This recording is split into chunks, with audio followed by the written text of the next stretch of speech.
भगवान शिव ने कहा देवी तुम जाओ परीक्षा ले आओ, तब तक हम इसी बट वृक्ष के नीचे बैठे यहीं तुम्हारा इंतजार करेंगे।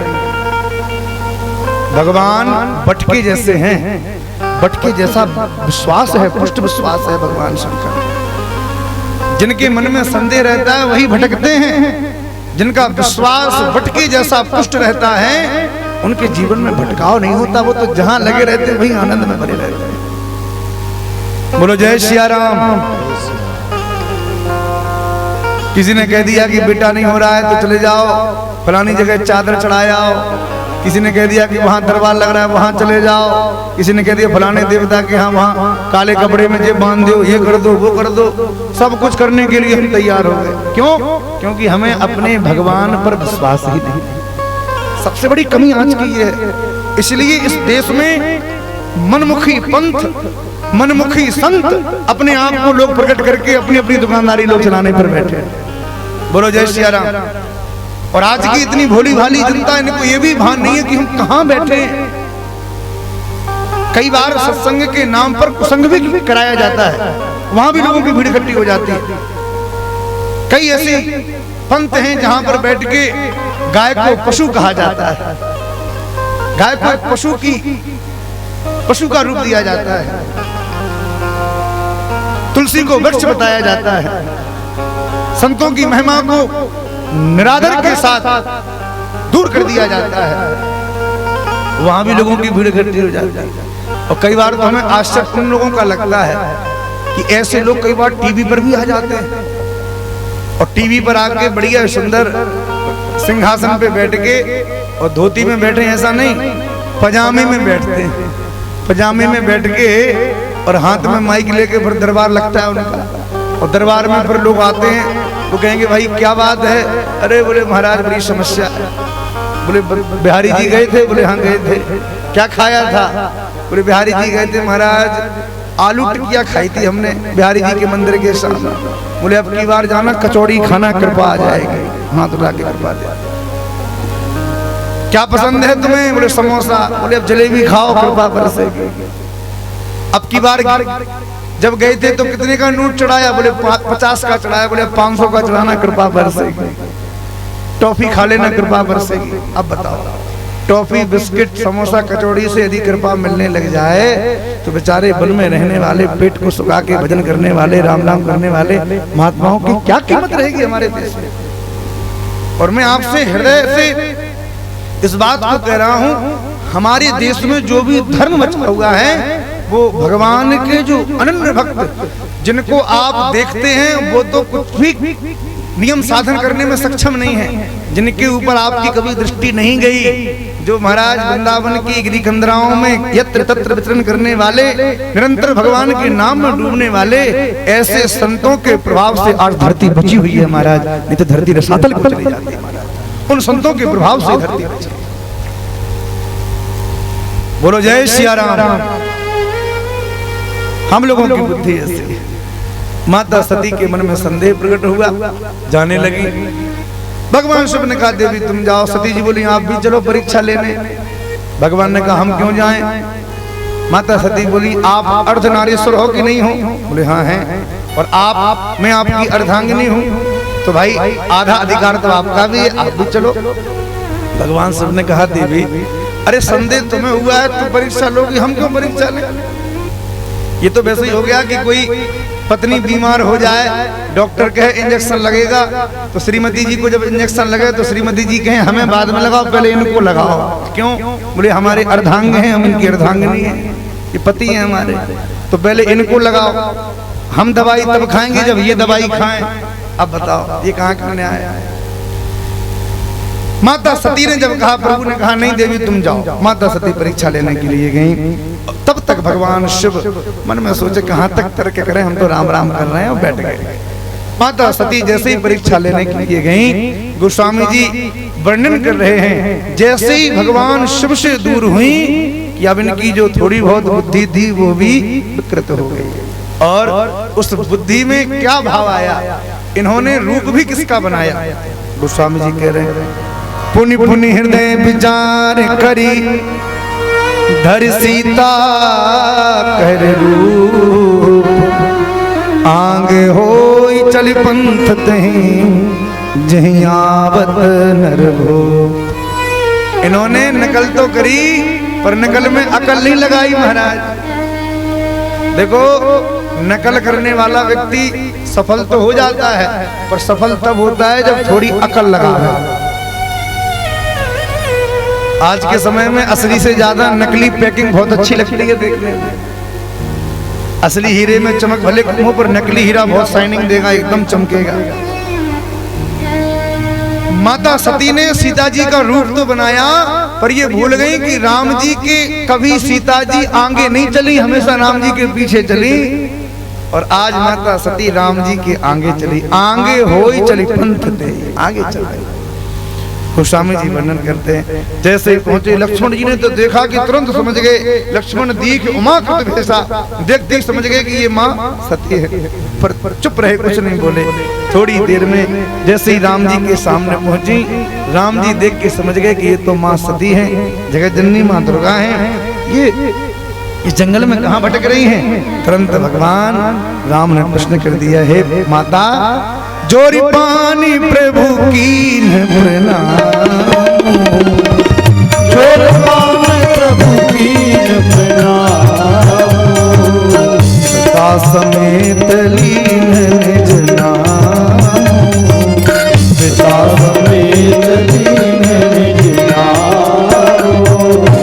कहूँ बहोरी कहाँ वृष के तू, कहूँ बहोरी कहाँ वृष के विपिन अकेली बिरही कहीं है तू, विपिन अकेली बिरही कहीं है तू, विपिन अकेली बिरही कहीं है तू, विपिन अकेली बिरही कहीं है तू, विपिन अकेली बिरही है तू। तुरंत भगवान राम ने माता जानकी के सामने हाथ जोड़े, माँ इस घोर जंगल में अकेली कहाँ घूम रही हो, बस के तू भोलेनाथ कहाँ गए? जैसे ही ये सुना अब तो माता जानकी आश्चर्य में भर गई। अरे जिनको मैं साधारण राजकुमार समझ रही थी तो मुझे पहचान गए कि मैं सती हूँ। अब तो मन गिलाने से भर गया, मन में संकोच प्रकट हो गया, ये मैंने क्या किया? मैं शंकर कर कहा न माना, निज अज्ञान राम पर आना। मैंने अपना अज्ञान राम जी के ऊपर प्रकट कर दिया, ये मेरी घोर अज्ञानता है। और माता सती व्याकुल हो गई, जिस दिशा में देखती हैं वहां भगवान ही भगवान प्रकट हो जाते हैं। हमारे ठाकुर जी का स्वभाव है, जो व्यक्ति किसी संत से जुड़ा हो और किंचित मन में कोई संदेह प्रकट हो जाए तो हमारे ठाकुर जी अपनी कृपा से उसके संदेह को दूर कर देते हैं। और उसके संदेह को ऐसा दूर करते हैं कि उसकी दृष्टि में फिर दोबारा कभी संदेह प्रकट नहीं होता। और निरंतर जहां देखता है वहां उसको भगवान की ही सत्ता प्रकट हो जाता है। माता सती जिस दिशा में देखती हैं, जिधर देखती हैं उधर राम जी का ही दर्शन हो रहा है। देखे जहते रघुपति जेते सकल सकल सुन देते, हर दिशा में श्री राम जी का अनुपम दर्शन माता सती ने किया। लौट के आई, भगवान शंकर ने कहा देवी हो गई परीक्षा, ले आई। देखो पति पत्नी के संबंध में एक बड़ी विशेष बात का ध्यान रखना चाहिए। कभी भी आपसी संबंध में ऐसा झूठ मत बोलो जिस झूठ से संबंध विच्छेद हो जाए। बोलो जय सिया राम। अच्छा कोई कितना भी झूठ बोले पर झूठ कभी छिपता है क्या? झूठ तो प्रकट हो ही जाता है। छिपाने के लिए हम भले ही कितने प्रयास करें। एक बार एक किसी व्यक्ति का गधा बीमार पड़ गया तो उसने सोचा क्या करें, बोले बगल वाले का गधा मांग लेते हैं, उससे काम चलाएंगे। बगल वाले के पास गया, बोला भैया अपना गधा दे दो, हमें काम चलाना है। वो जानता था कि मेरे गधे को लेके जाएगा और खूब उसकी माल ढुलाएगा, खिलाएगा, कुछ है नहीं, मैं नहीं देने वाला। तो जो मांगने वाला दरवाजे पे खड़ा था, दरवाजे पर मालिक ने खड़े होकर कहा भैया हमारा गधा तो घर में है ही नहीं। कहाँ गया? अरे खेत में चरने गया, घर में नहीं है। दुर्भाग्य से घर के भीतर ही गधा था और घर के भीतर गधा बंधा हुआ था। उस बंधे हुए गधे ने उसी समय बोलना प्रारंभ कर दिया। जैसे ही गधा बोला तो मांगने वाले व्यक्ति ने कहा कि बड़ा झूठ बोलते हो भाई, घर में गधा है, आप झूठ बोल रहे हो, गधा नहीं, गधा बोल रहा है। तो गधे के मालिक ने कहा क्या जमाना आ गया है, इंसान बोल रहा है इसकी बात पर भरोसा नहीं है, गधा बोल रहा है उसकी बात पर भरोसा हो गया। अरे मैं भी तो बोल रहा हूं कि नहीं है, मेरी बात पर भी तो भरोसा करो। झूठ कोई बोले पर वो झूठ छिपाए नहीं छिपता, प्रकट हो ही जाता। माता सती ने भगवान शिव से झूठ बोल दिया। क्या कहा? कछु न परीक्षा लेने गोसाई, कछु न परीक्षा लेने गोसाई, कछु न परीक्षा लेने गोसाई, कछु न परीक्षा लेने गोसाई, कीन्ह प्रणाम तुम्हारे हो नाई, कीन्ह प्रणाम तुम्हारे हो नाई। हे भोलेनाथ, मैंने तो आपकी तरह ही प्रणाम किया है, जैसे आपने प्रणाम किया ना प्रभु, ऐसे ही मैंने प्रणाम किया। भगवान शिव ने कहा यदि हमारी तरह प्रणाम करना था तो हमारे साथ में कर लेते, अकेले ही प्रणाम करने के लिए। भगवान शिव को विश्वास नहीं हुआ और भगवान शिव ने जैसे ही नेत्र बंद करके देखा, गोस्वामी जी कहते हैं तब शंकर देख्यो धर्म ध्याना, सती जो कीन चरित सब जाना, सब जान गए भोलेनाथ। और भगवान शंकर समझ गए। भगवान शंकर ने कहा आज इन्होंने मेरी माँ का रूप बनाया, जानकी जी मेरी माँ के जैसी हैं और सती जी ने मेरी माँ का रूप बनाया, ये मेरी पत्नी हैं, इन्होंने मेरी माँ का रूप बना लिया, इसलिए आज से अब मैं अपनी सती से अपनी पत्नी के रूप में इनको स्वीकार नहीं करूंगा। यदि मैंने ऐसा किया तो ये घोर अज्ञान हो जाएगा। यही तन सती भेंट मुहि नाही, अब मैं इस तन से सती जी से भेंट नहीं करूंगा। भगवान शंकर ने सती जी का मन ही मन त्याग कर दिया। गोस्वामी तुलसीदास जी कहते हैं ये देखो पति पत्नी के बीच में कैसी संबंध विच्छेद हुआ, किस तरह से, बोले थोड़ी सी झूठ की खटाई प्रकट हो गई। जल पे सरस बिकाई देखहु प्रीत की रीत भली, बिलग होई रसुजा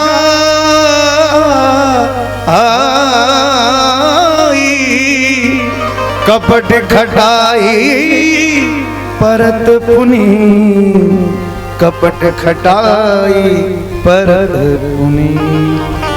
देखिए दूध और पानी की क्या मित्रता है, कभी आपने विचार किया? दूध में यदि पानी मिला दो तो इनकी मित्रता इतनी अच्छी है कि दूध उस पानी को भी अपनी कीमत देता है। दूध यदि 50 रुपया लीटर है और थोड़ा पानी मिल जाए तो भैया वो दूध पानी को अपनी कीमत में बिकवा देता है। यह है मित्रता।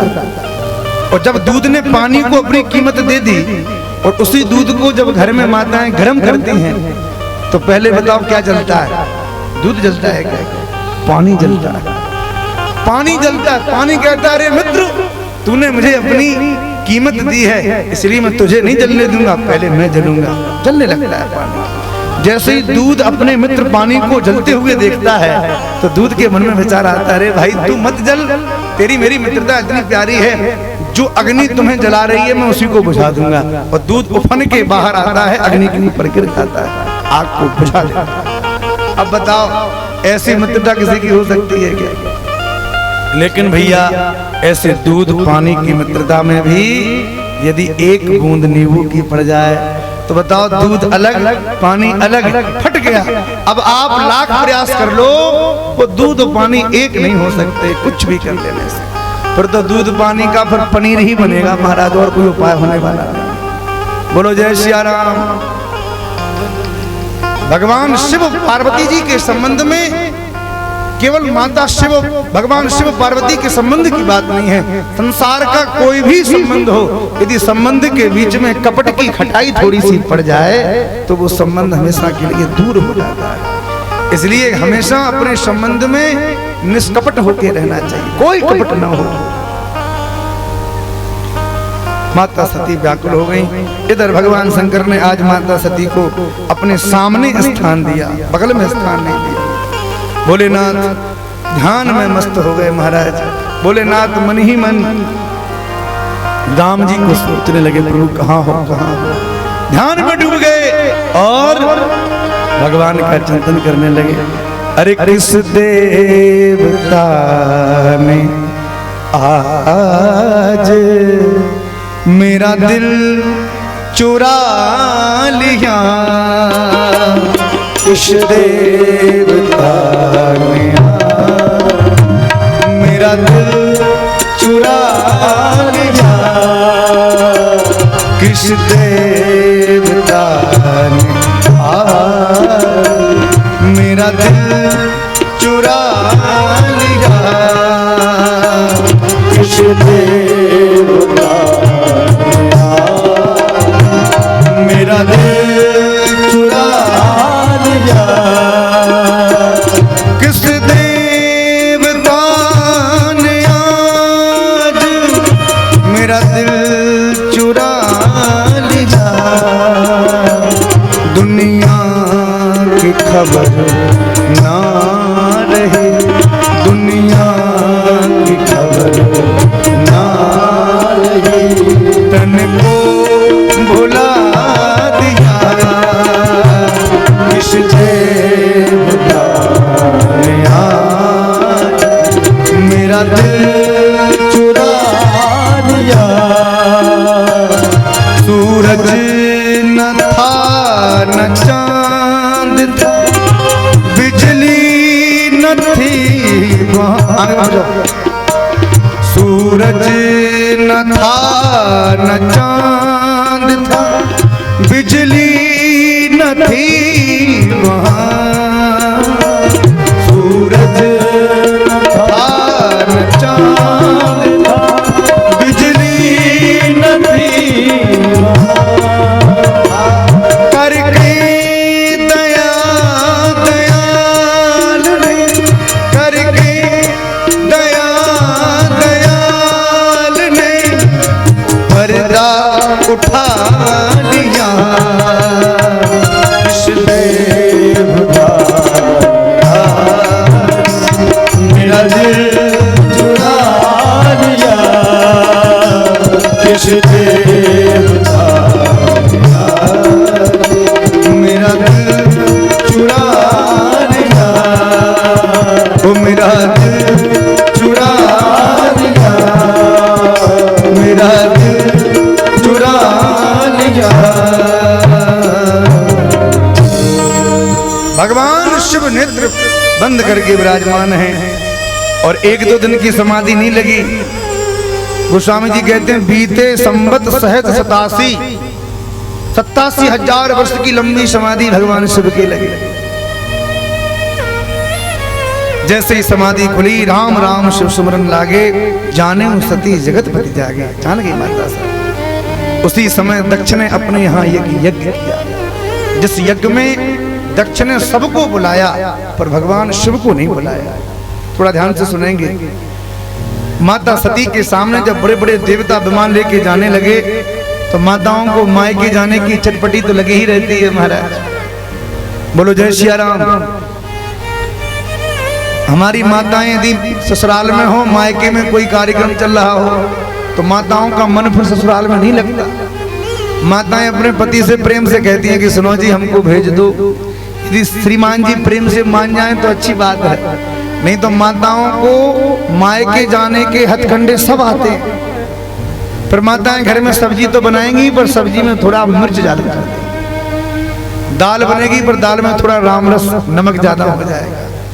और कई बार फिर भी स्वामी जी ना माने तो रसोई में कभी कटोरे के ऊपर थाली गिर पड़े, कभी कुकर के ऊपर कढ़ाई गिर पड़े, बर्तनों की आवाज धम धम दी से आने लग जाए, समझ जाओ श्रीमती जी का पारा अब तीसरे आसमान पे महाराज। इनके बैग को लगाओ, गाड़ी में बैठाओ, छोड़ के आओ। सती जी के मन में मायके जाने का मोह प्रकट हुआ और भगवान शिव से कहा प्रभु मेरे पिता के यहाँ यज्ञ है, मैं जाना चाहती हूँ। भगवान शंकर ने कहा देवी बहुत अच्छी बात है, जाना चाहिए, पर कैसे जाओ?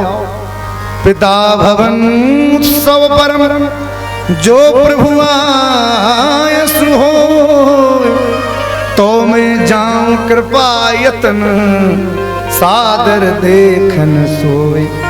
हे प्रभु, यदि आप कृपा करो तो मैं इस उत्सव को देख के आऊंगा।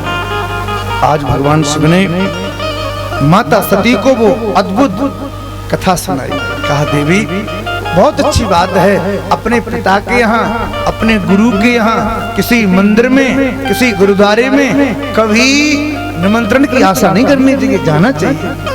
पर भैया ऐसी जगह मत जाओ जहां जाने से तुम्हारा अपमान हो। सती जी ने कहा मेरा क्यों अपमान होगा?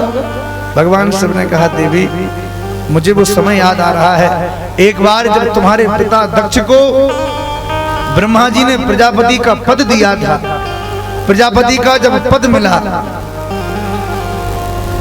प्रधान जी, जीवन में जब कोई पद मिलता है तो पद एक तो भगवान की कृपा, अपने पुरुषार्थ से और अपने सामाजिक व्यवहार के अनुसार ही पद मिलता है। और पद यदि मिल जावे और पद मिलने के बाद हमारे मन में उस पद के प्रति अभिमान न आवे, ये भगवान की बड़ी विशेष कृपा मानना। नहीं तो गोस्वामी जी कहते हैं प्रभुता पाह जाह मद नाई। दुनिया में ऐसा कौन है जिसको पद मिला हो और पद का गुमान ना आया हो?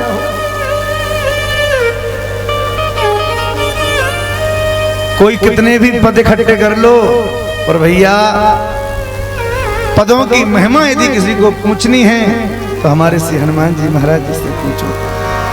यही चरित्र जो गावहि हरिपद पावहि ते न परहि भव भूपा।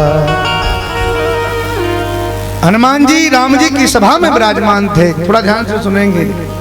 राम जी ने हनुमान जी से कहा हनुमान, हमने सबको कोई ना कोई पद दिया है पर तुमको कोई पद नहीं दिया।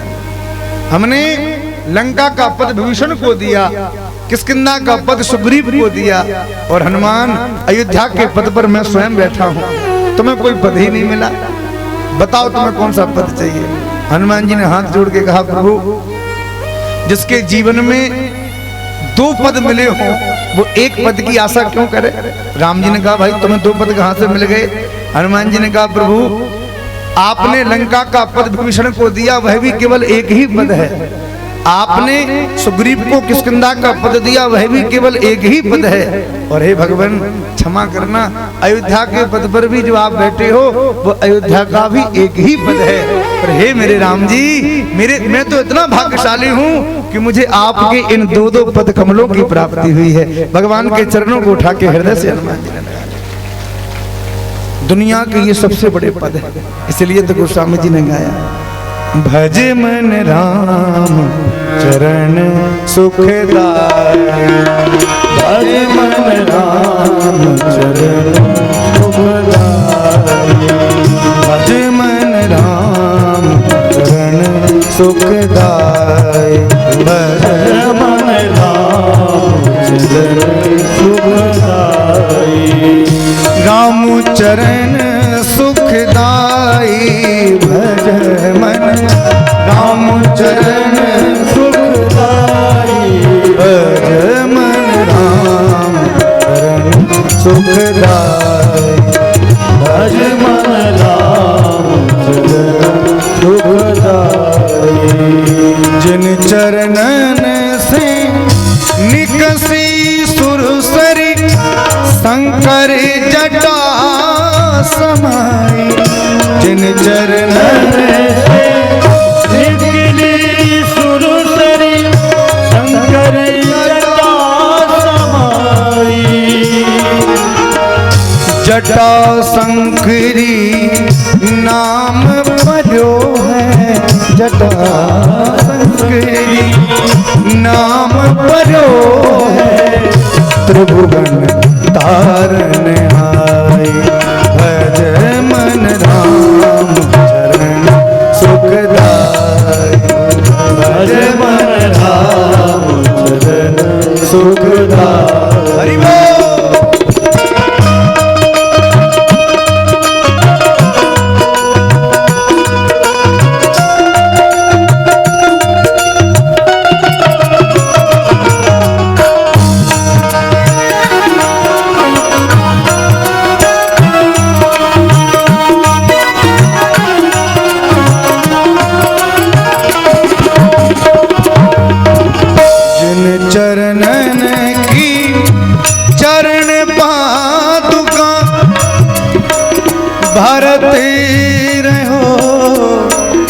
मन लाई, जिन चरणन की चरण पादुका भरती रहो लाई, जिन चरणन की चरण पादुका भरती रहो मन लाई,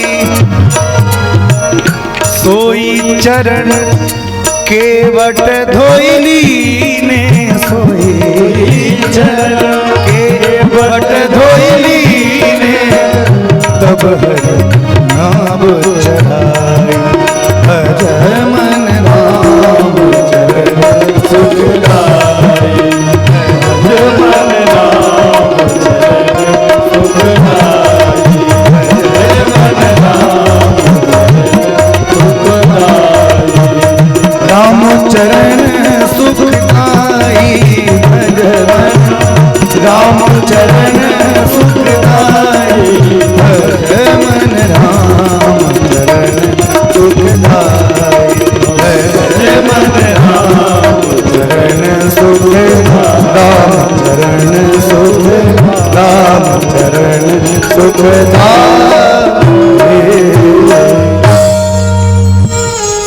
भगवान के चरण कमल ही जीवन के सबसे बड़े पद कमल हैं भैया, इनसे बड़ा कोई पद हो ही नहीं सकता। दक्ष को जब प्रजापति का पद मिला देवी, तो तुम्हारे पिताजी अपने पद के गुमान में एक भरी सभा में प्रकट हुए। उस सभा में सब लोग उठ के खड़े हो गए, पर मैं तो राम राम कर रहा था देवी, इसलिए मुझे पता नहीं चला कब तुम्हारे पिताजी आ गए। अच्छा एक बात बताऊं, अभिमानी व्यक्ति जो होता है ना, उसकी दृष्टि इस बात पे ज्यादा रहती है कि हमें राम राम किसने नहीं करी, किसने करी है इस पे कोई लेना देना नहीं, किसने हमको देख के हाथ नहीं जोड़े, ये अभिमानी व्यक्ति का परिचय है। उसके मन में ये बात जरूर आती है, क्योंकि अभिमान चाहता है कि सामने वाला हमारे सामने झुके, ये अभिमानी का लक्षण है। बोलो जय सिया राम। भगवान शिव ने कहा देवी मैं तो बैठा था, मुझे कोई भान ही नहीं रहा, और तुम्हारे पिताजी आए, सब उठ के खड़े हो गए, मैं उठ के खड़ा नहीं हुआ। इतने मात्र से उन्होंने भरी सभा में मेरा घोर अपमान किया, मेरे गणों ने उनको भी अपमानित किया, और जब ज्यादा बैर की अग्नि प्रज्वलित हो गई तो मैं सब छोड़ के कैलाश को आ गया। मुझसे अपमान का बदला लेने के लिए ही तुम्हारे पिताजी ने ये यज्ञ किया है देवी। अब यदि तुम इस यज्ञ में जाओगी तो इसमें तुमको भी अपमान की अग्नि में जलना पड़ेगा। इसलिए देवी देखो, मैं तो तुम्हें समझा ही सकता हूँ, यदि तुम गई तो तुम्हें आदर नहीं मिलेगा, सम्मान नहीं मिलेगा, अपमान मिलेगा। क्यों? आवत ही हर से नहीं, नैनन नहीं सने, तुलसी बहान जाइए, चाहे कंचन बरसे में। भैया जहां जाने से हमको आदर सम्मान ना मिले, ऐसी जगह गोस्वामी जी कहते हैं सोना भी क्यों ना बरस रहा हो, ऐसी जगह प्रवेश नहीं करना चाहिए। अरे जाने का आनंद तो तब है कि हम कहीं जाएं और लोग टकटकी लगा के बैठे हों कि भाई अब आने वाले हैं, अब आने वाले हैं। जैसे ही जाएं तो सब देख के गदगद हो जाएं, हमको भी देख के प्रसन्नता होने लग जाए। ऐसी जगह जाओ, और हम कहीं बड़े हर्षोल्लास के साथ जावें और कोई हमको देख के मुंह बना ले, ऐसी जगह बिल्कुल नहीं जाना चाहिए। लेकिन क्या बताएं, सती जी के मन में मायके का ऐसा मोह प्रकट हुआ भैया कि उस मोह के सामने भगवान शिव का ज्ञान फीका पड़ गया। देखो मोह होता ही ऐसा है, आसक्ति जो होती है ना, वो बड़े प्रयास करने के बाद भी नहीं काटी जा सकती। इसका नाम ही आसक्ति। ये आ तो सकती है पर जा नहीं सकती, ये हमेशा रहेगी। अच्छा एक बात और है, माताओं को मायके से मोह होता ही जाता है। ससुराल में रहते रहते मैया भले बूढ़ी हो जाए, पर मायके का नाम सुन के रोम रोम खिल जाता है माताओं को। अच्छा मायके में ऐसा क्या है भाई, मायके में भले कुछ हो या ना हो, पर मायके का सुख तो केवल माँ से ही मिलता है। मायके में यदि मैया है तो भैया मायके में जाने का उस बेटी को भी बड़ा सुख मिलता है। और यदि मायके में माँ न हो तो बिना माँ का मायका होता ही नहीं है। बिना माँ के उस मायके में चली तो जाती है बेटी, पर भैया वो सुख उसको उस घर में प्राप्त नहीं होता।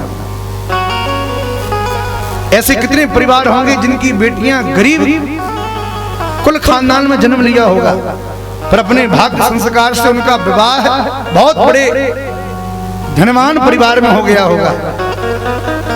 करोड़ों की कोठी खड़ी होगी घर में, और बेचारी की मायके में 2-3 कमरे का ही घर है, पर वो बेटी उस करोड़ों की कोठी में भी वो सुख नहीं पाती जो सुख वो अपने माता पिता के साथ 2 कमरे के घर में प्राप्त कर लेती है। ये बेटी की चित्त की स्थिति होती है, क्योंकि वो बेटी अपनी माँ के प्रति उसका जो समर्पण है, जो प्रेम है, वो दुनिया में कोई देख ही नहीं सकता।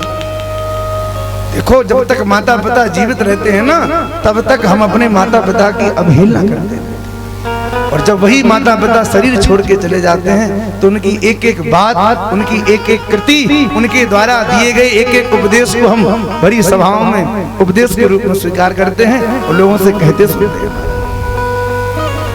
इसलिए अपने माता पिता के प्रति जीवन पर्यंत कृतज्ञता ज्ञापित हमको करनी चाहिए। कभी भी अपने माता पिता की जीते जी तो छोड़ो, मरने के बाद भी उनकी उपेक्षा नहीं करनी चाहिए, हमेशा उनका सम्मान करना चाहिए। क्योंकि आपके घर में जो माता पिता है वो कोई और नहीं है, उनके द्वारा आप प्रकट हैं, उन्होंने आपको जन्म दिया, वो आपके लिए तो वही भगवान है महाराज। हर बात को भूल जाना, पर अपने माता पिता को कभी मत भूलना। पुत्र भक्ति की वो महिमा है कि जीवन में अपने पिताजी की भक्ति कोई कर ले तो भगवान प्रकट हो जाए। आज भी हमारे महाराष्ट्र में पंडरीनाथ भगवान विराजमान है। आप लोगों ने कभी दर्शन किए पंडरीनाथ भगवान के? नहीं किए तो कर लेना। यदि वहां जाके ना कर पाओ तो मोबाइल तो सबके पास है, मोबाइल में गूगल पे डालना पंडरीनाथ भगवान की फोटो प्रकट हो जाए, ऐसे बोल देना मोबाइल में, तो पंडरीनाथ भगवान की फोटो आप देख लेना। आप देखोगे तो पंडरीनाथ भगवान का जब दर्शन करोगे ना, तो वो ऐसे कमर पे हाथ धर के खड़े हैं, दोनों हाथ उनके ऐसे एकदम श्याम वर्ण में। महाराष्ट्र के एक भक्त हुए हैं श्री पुंडरीक जी महाराज, जिनके जीवन में अपने पुत्र भक्ति के अलावा दूसरा कोई काम ही नहीं था। अपने पिताजी की भक्ति में लगे रहते थे। जीते जी महाराज अपने पिताजी को भगवान की तरह पूजते थे। पिताजी को स्नान कराते, उनके चरणों की सेवा करते, वस्त्र पहनाते, सब कुछ करते। एक बार पिताजी को लकवा लग गया तो और पूरी जिम्मेदारी आ गई। पिताजी को स्वयं स्नान कराते, शौच की क्रिया भी कराते, वस्त्र भी पहनाते और तिलक लगाते, हाथ में माला दे देते। अब पिताजी भजन करो। एक दिन अपने पिताजी की सेवा में लगे थे, भगवान के मन में आया कि पुंडरीक ने तो अपने पिता को ही भगवान मान लिया, ऐसे भक्त का तो मैं दर्शन करने जाऊं। हमारे भगवान पंडरीनाथ पुंडरीक जी की कुटिया के दरवाजे के बाहर खड़े हो गए, आवाज लगाई, भक्त पुंडरीक मैं दरवाजे पे खड़ा हूँ। पुंडरीक जी तो अपने पिताजी की सेवा में लगे थे। पुंडरीक जी ने सेवा करते करते कहा कि देखो प्रभु, मैं पिताजी की सेवा में लगा हूँ, दरवाजा खुला है, अंदर आ जाओ। भगवान भीतर आए। पुंडरीक जी ने सोचा, जिन पिताजी की भक्ति को देख के प्रभु आए हैं, यदि मैंने वो भक्ति छोड़ दी तो कहीं चले ना जाएं, इसलिए कहा आप आ जाओ अंदर। जैसे ही आए तो घर में प्रवेश किए तो एक ईंटा रखा था, उस ईंटे के ऊपर भगवान खड़े हो गए। पुंडरीक जी पिताजी की सेवा में लगे हैं, मुड़ के देखा भी नहीं। पिताजी को स्नान कराया, वस्त्र पहनाए, पूरी सेवा करी, और जैसे ही पुंडरीक जी मुड़ के आए तब तक भगवान उस ईंट के ऊपर खड़े खड़े इतनी देर तक खड़े हो गए कि भगवान की कमर में दर्द होने लगा। तो भगवान ने दोनों हाथ अपनी कमर पे ऐसे लगा के खड़े हो गए। पुंडरीक जी जैसे ही आए, लौट के प्रणाम किया चरणों में, और भगवान ने कहा, भक्त पुंडरीक हम तुमसे बड़े प्रसन्न हैं, मांगो वरदान क्या चाहते हो। तुम्हारी पुत्र भक्ति को देख के हम बहुत रीझ गए। पुंडरीक जी चरणों में लौट के बोले, प्रभु वरदान तो नहीं चाहिए, पर आपकी इस रूप को देख के हृदय बड़ा गदगद है, और ये हृदय चाहता है कि जैसे कमर पे हाथ धर के आप अभी खड़े हो नाथ, ऐसे ही जीवन पर्यंत खड़े रहो, हम आपको देखते रहें, आप हमारे सामने। पुंडरीक जी ने जैसे ये कहा, भगवान ने कहा पुंडरीक यदि तुम्हारी ऐसी ही इच्छा है तो मैं तुम्हारे लिए इस रूप में खड़ा हो जाता हूँ। आज भी महाराष्ट्र में पंढरपुर में पंडरीनाथ भगवान कमर पर हाथ धर के पितृभक्ति को प्रदर्शित करते हुए, उसकी पुष्टि करते हुए भगवान आज भी वहां खड़े हैं। पर पंडरीनाथ भगवान की जय। इसलिए भैया जीते जी अपने माता पिता की सेवा करनी चाहिए, लेकिन हम लोगों के मन में ये बात आती ही नहीं है। अरे जीते जी को तो छोड़ो, जीते जी भले कोई पानी ना पिलावे, पर पिताजी जब चले जाते हैं ना तो फिर पितृपक्ष में थाली लगा के रबड़ी की कटोरी लेके दरवाजे पे जाते हैं। अरे पिताजी को रबड़ी बड़ी बड़ी थी, और कोई कौआ आके रबड़ी खा जाए, अरे खाली खाली खाली महाराज खाली। आज तो पिताजी खा गए रबड़ी। कई धूर्त तो ऐसे होते हैं जो अपने दरवाजे पे रात से गुटखा खोल के खड़े हो जाते हैं। बोले पिताजी को गुटखा बड़ा प्रिय था, एक दो दाने ही कोई कौआ खा जाए तो हमारे मन की संतुष्टि हो जाए। एक समय ऐसा आएगा, जितने पिताजी यहाँ बैठे उनसे कहना चाहता हूँ, एक समय ऐसा आएगा कि आपकी संतान पानी पिलाना तो छोड़ो महाराज, आपके अंतिम संस्कार में भी सम्मिलित हो जाए। ये सौभाग्य समझना महाराज। बात बड़ी कड़वी लग रही होगी सुनने में, पर ये बिल्कुल सत्यता हम आपके सामने प्रकट कर रहे हैं। एक नहीं अनेक घटनाएं ऐसी घटती हैं जहां बच्चे पिताजी के संस्कार के उपरांत ही पहुंच पाते हैं। और यदि पिताजी चले जाएं तो पिताजी के जाने के बाद वो कृत्य भी नहीं करते ठीक से, ना पिंडदान करें, ना तर्पण करें, ना कोई भोज करावे, कुछ नहीं करना महाराज। एक बार एक व्यक्ति मर गया, बेटा विदेश में रहता था, भारत आकर आया, पिताजी का संस्कार किया। माँ ने कहा कि बेटा पिताजी बड़े धर्मनिष्ठ थे, देखो इनकी अस्थियां गंगा जी में प्रवाहित करके आओ। बेटे ने कहा माँ ये क्या लगा रखा है तुमने, ये सब कुछ नहीं होता, कोई बात नहीं, चले गए तो चले गए। अरे नहीं बेटा, इन अस्थियों को गंगा जी तो कम से कम प्रवाहित करे आओ। उस पढ़े लिखे नौजवान बेटे ने अपने पिताजी की अस्थियों का लोटा हाथ में लिया, गाड़ी उठाई और गंगा जी की तरफ जाने लगा। जैसे गंगा जी की तरफ गया तो गंगा जी पहुंचने के 300 मीटर पहले जाम लग गया। 300 मीटर पहले जाम लगा तो वहीं से एक नाला निकल रहा था। सोचा कि जाम बहुत लंबा है, कहां तक जाएंगे, तो लोगों से पूछा भैया नाला कहां जा रहा है? बोले ये नाला सीधा गंगा जी में ही जा रहा है। उस पढ़े लिखे लड़के ने सोचा कौन गंगा जी तक जाए, पिताजी की हड्डियों को इसी में डाल देते हैं, गंगा जी पहुंच ही जाएंगी। उस लोटे की हड्डियां उसने उसी नाले में डाल दी और घर वापस गाड़ी मोड़ के आ गया। जैसे ही घर आया रात्रि में माँ को सपने में पिताजी ने कहा कि देखो इस धूर्त में हमको नाली में पटक दिया। सुबह हुई, माँ ने जगाया, बेटा पिताजी की अस्थियां प्रवाहित करे आए। हाँ हाँ करे आया। कहाँ करी, सच सच बताओ क्या हुआ माँ? माँ ने कहा पिताजी ने सपने में आके फटकार लगाई है, कह रहे हैं कि बताओ हमको नाले में पटक के आ गया, ये धूर्त गंगा जी में नहीं गया। उस पढ़े लिखे नौजवान बेटे ने कहा माँ पिताजी मरते मर गए पर सुधरे नहीं महाराज।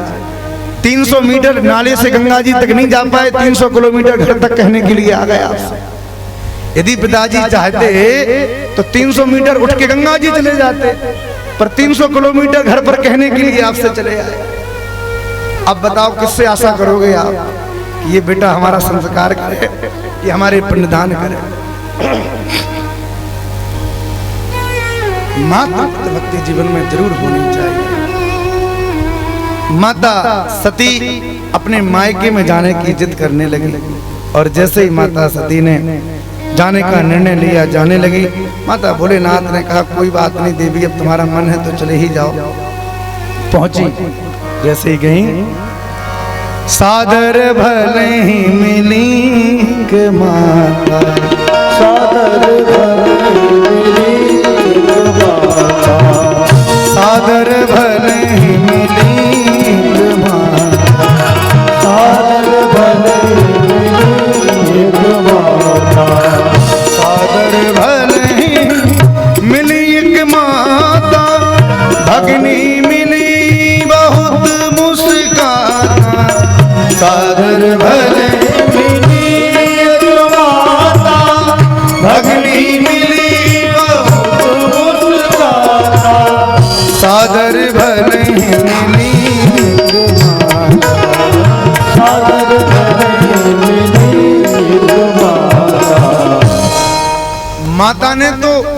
एकदम सहजता में अपनी बेटी को हृदय से लगाया। और जो बहनें थी ना, उन्होंने सती जी का खूब मजाक उड़ाया।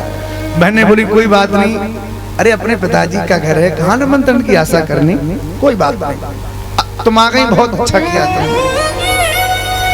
जैसे ही माता सती ने यज्ञशाला में प्रवेश किया तो जितने भी देवता थे सबका भाग था, पर भगवान शिव का वहां कोई भाग नहीं था। जिन शिव के बिना कोई यज्ञ संपन्न नहीं हो सकता, जिन रुद्र की कृपा के बिना कुछ भी संभव नहीं है, उन भगवान शिव का घोर अनादर दक्ष प्रजापति ने किया। माता सती को देख के दक्ष के मन में तो वैसे भी आग लगी थी, अपनी बेटी को देख के और खरी खोटी सुनाने लग गया। जैसे ही भगवान शिव की निंदा करी, माता सती के मन में बड़ी पीड़ा हुई। माता सती ने कहा पिताजी, अपने गुरु पति इष्ट आराध्य की कभी निंदा नहीं सुननी चाहिए, क्योंकि निंदा सुनना इतना बड़ा पाप है, कितना बड़ा पाप है। हरि हर निंदा सुने चुकाना, हरि हर निंदा सुने चुकाना, हरि हर निंदा सुने चुकाना, हरि हर निंदा सुने चुकाना, होए पाप को घात समाना, होए पाप को घात समाना। गौ हत्या के जैसा पाप लगता है। माता सती ने कहा पिताजी, यदि ये शरीर आपके द्वारा प्रकट न किया होता तब तो मैं आपका कुछ अहित कर पाती, पर ये शरीर आपके द्वारा प्रकट है, इसलिए मैं आपका तो कुछ अहित नहीं कर पाऊंगी। पर मैं अब अपने पति परमेश्वर महादेव के पास किस मुंह से जाऊंगी, मैं नहीं जाने वाली। और माता सती ने उसी यज्ञशाला में, उसी जलते हुए यज्ञ कुंड के सामने नेत्र बंद करके भगवान शिव की स्मृति करी और आचमन करके प्राणायाम किया। और माता सती ने अपने शरीर में ऐसी अग्नि प्रज्वलित करी, महाराज देख के लोग आश्चर्य करने लगे। सती जो होती है ना, सती जो परंपरा हमारे देश में थी, बड़ी अद्भुत परंपरा थी।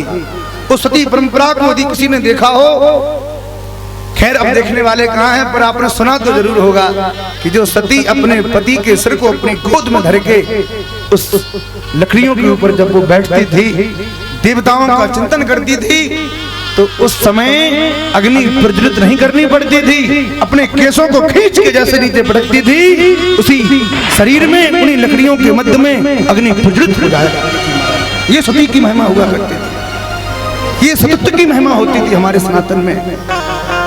आज वो बहुत कोसों दूर है महाराज। माता सती ने जीते जी यज्ञ कुंड के किनारे बैठ के, यज्ञ कुंड में कूदी नहीं है, कई बार हम लोग सुनते हैं कि माता सती यज्ञ कुंड में कूद गई, कूदी नहीं है। शिवपुराण की कथा को आप जब सुनोगे, शिवपुराण में वर्णन है कि माता सती यज्ञ कुंड के किनारे बैठी और बैठ के उन्होंने आचमन प्राणायाम किया, नेत्र बंद किए और भगवान शिव का ध्यान किया।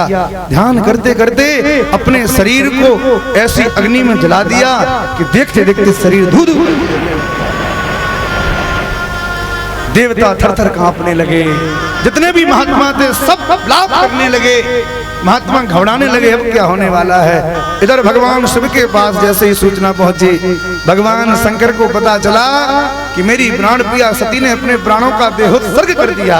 भगवान शिव ने अपनी जटा को उखाड़ के धरती पर जैसे ही पटका कि भगवान शिव के अंश वीरभद्र प्रकट हो गए। बोलो वीरभद्र भगवान की। भगवान वीरभद्र के प्रकट होते ही आज्ञा दी, जाओ पूरे यज्ञ को तहस नहस कर दो, पूरे यज्ञ को ध्वंस कर दो। अब तो वीरभद्र गए और वीरभद्र ने जाके पूरे यज्ञ कुंड को महाराज ध्वस्त कर दिया। भग, पूखा, भृगु जैसे आदि जितने भी वहां पर वित्तज ब्राह्मण थे, तब तो तुमने हमारी निंदा करी और अब तो हमारी स्तुति कर रहे हो। तो अपने ससुर जी को देख के भगवान शिव को हंसी आ गई महाराज। आज भी शिव जी के मंदिर में बहुत से भक्त जाते हैं और जाके बकरे जैसी आवाज निकालते हैं। क्यों निकालते हैं? बकरे जैसी आवाज इसलिए निकालते हैं कि बकरों की आवाज को सुन के हमारे शिव जी को ससुर जी याद आ जाते हैं, हंसी आ जाती है। बोलो जय सिया राम। सभी ने मिलकर भगवान शिव की स्तुति करी और आइए हम भी भगवान शिव के चरणों में अपने प्रार्थना के पुष्प समर्पित करें और भगवान शंकर से कहें, प्रभु जैसी कृपा आप समस्त देवताओं भक्तों के ऊपर करते हैं, ऐसी ही कृपा आप हमारे ऊपर भी करें। भगवान शिव के चरणों में हम सब प्रार्थना करें।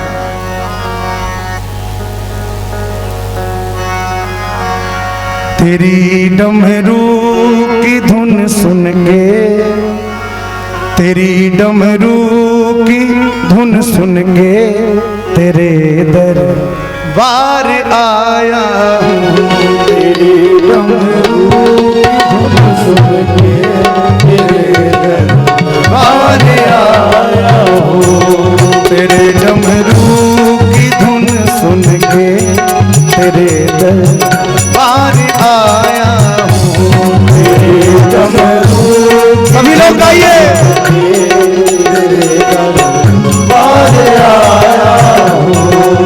तेरे डमरू की धुन सुन के तेरे दरबार आया हूँ। तेरे डमरू की धुन सुन के तेरे दरबार आया हूँ। तेरे डमरू की धुन सुन के तेरे दरबार आया हूँ। कृपा कर दे मेरे बाबा, कृपा कर दे मेरे बाबा, मैं अरदास गाया। कृपा कर दे मेरे बाबा, मैं अरदास गाया। तेरे डमरू की धुन सुन के तेरे दरबार आया हूँ। तेरे डमरू की धुन सुन के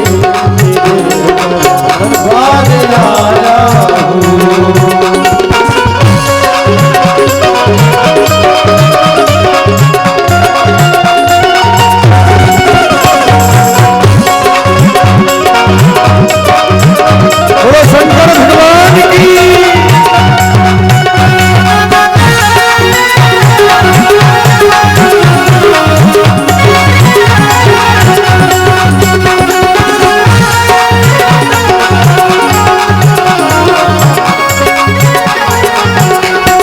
शरण में हूँ तेरी बाबा, कृपा मुझ पर भी कर देना।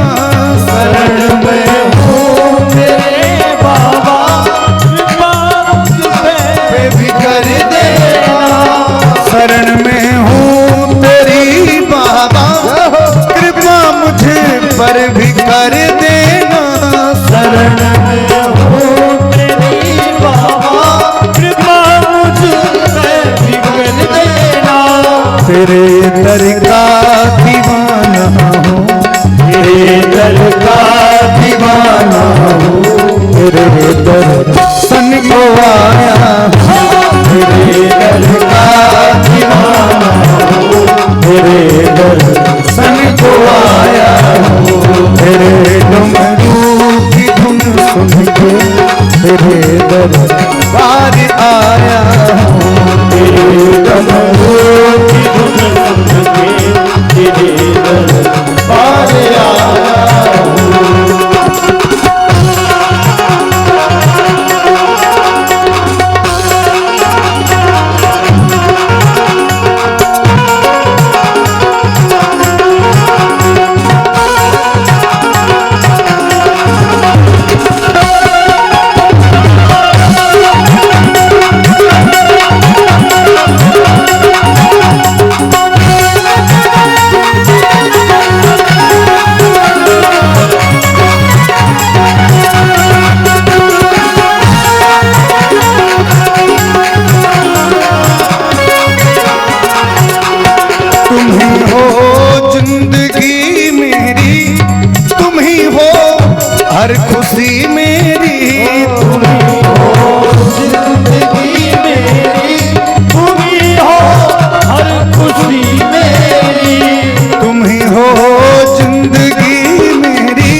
तेरी सेवा में रख लेना, तेरी सेवा में रख लेना, मैं ये अरदास लाया।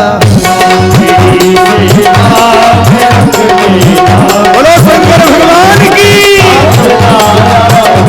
तेरे डमरू की धुन सुन के तेरे दरबार आया, तेरे डमरू की धुन सुन के तेरे दरबार आया।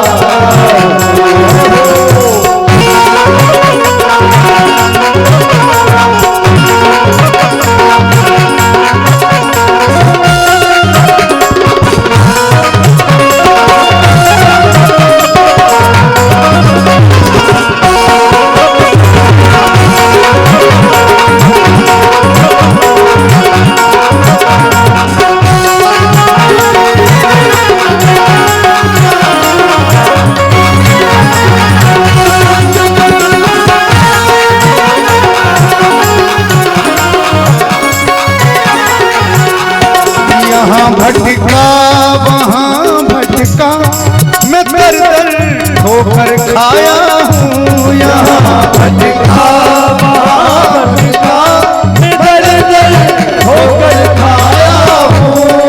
यहाँ भटका वहाँ भटका, मैं दर दर ठोकर खाया हूँ। यहाँ भटका वहाँ भटका, मैं दर दर ठोकर खाया। बड़ी जालिम है ये दुनिया, बड़ी जालिम है ये दुनिया, मैं अपनों का सुना। बड़ी जालिम है ये दुनिया, मैं अपनों का सुना। तेरी डमरू की धुन सुन के तेरे दरबार आया, तेरी डमरू की धुन सुन के तेरे डमरू की धुन सुन के तेरे दरबार आया हूँ। तेरे डमरू की धुन सुन के तेरे दरबार आया हूँ। कृपा कर दे मेरे बाबा, कृपा कर दे मेरे बाबा, ये अरदास लाया हूँ।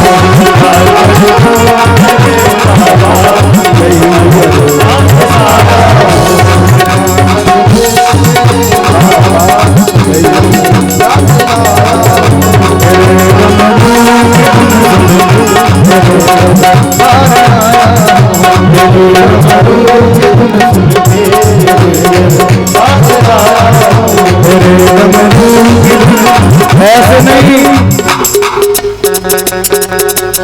साउंड भी देखो नृत्य कर रहा है भगवान शिव के भजन में, और आप लोगों को ताली बजाने में भी कंजूसी हो रही है।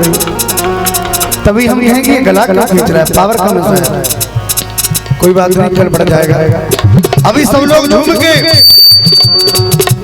देखो, साउंड भी झूम रहा है, आप लोग नहीं झूमोगे तो मजा नहीं आएगा, इसलिए खड़े हो जाओ।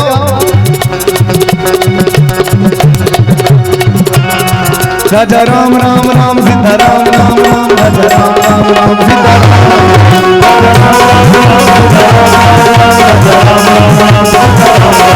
राजा राम राम सीता राम राम, राजा राम सीता राम राजा राम राम सीता राम राम,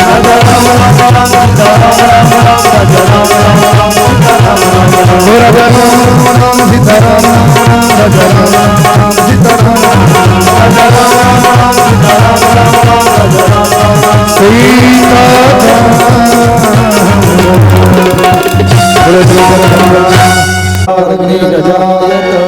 श्री हे राजा राम तेरी आरती गाऊं, हे राजा राम तेरी आरती गाऊं, श्री हे राजा राम तेरी आरती उतारूं, हे राजा राम तेरी आरती उतारूं, आरती उतारूं तो मैं तन मन मारूं, आरती उतारूं तो मैं तन मन मारूं, प्रिय मधुर आई तेरी आरती